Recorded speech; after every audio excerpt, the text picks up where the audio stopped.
بسم اللہ الرحمن الرحیم۔ السلام علیکم ورحمۃ اللہ وبرکاتہ۔ ناظرین، اگر آپ نے موت کو گلے لگاتے کسی شخص کو کبھی دیکھا ہو تو آپ نے بھی غور کیا ہوگا کہ ایسا لگتا ہے جیسے اچانک اس کے چہرے پر سکون آ گیا ہو، لیکن اس دوران آخر اس کے دماغ میں کیا کچھ چل رہا ہوتا ہے؟ انتقال کرنے والے شخص کا چہرہ دیکھ کر یوں لگتا ہے جیسے وہ سو رہا ہو۔ چہرے پر بہت عام تاثرات ہوتے ہیں۔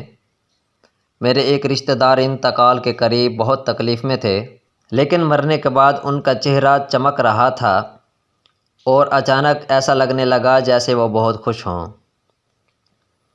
برسوں میں یہی سوچتا رہا کہ زندگی کے آخری لمحات میں جب موت آپ سے لپٹ رہی ہوتی ہے، کیا وہ پل زبردست خوشی دینے والا ہوتا ہے؟ کیا یہ ممکن ہے کہ انتقال کے وقت جسم میں تناؤ دور کرنے والا انڈورفن ہارمون بھرپور مقدار میں خارج ہوتا ہے؟ عام طور پر یہ تصور کیا جاتا ہے کہ زندگی کے آخری لمحات میں ایک جنگ سی چل رہی ہوتی ہے، لیکن کیا ایسا بھی ممکن ہے کہ جسم موت کو خوشی خوشی گلے لگاتا ہو؟ پین یعنی درد سے نجات میں مدد کرنے کی سہولیات کے ماہر ہونے کے ناطے مجھے ایسا لگتا ہے کہ موت کا عمل آخری سانس لینے سے ایک ہفتہ قبل شروع ہو جاتا ہے۔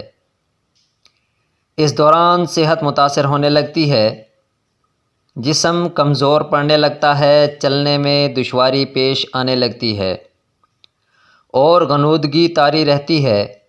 آخری لمحات میں کھانا پینا بھی مشکل ہونے لگتا ہے۔ متاثرہ شخص کے اس مقام پر پہنچنے تک ہمیں یہ سمجھ آنے لگتا ہے کہ بس اب اس کے 2-4 روز زندگی کے اور باقی ہیں۔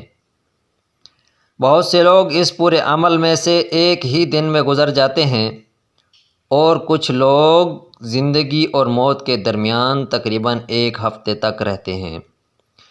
یہ صورتحال رشتہ داروں کے لیے تکلیف دہ ہوتی ہے۔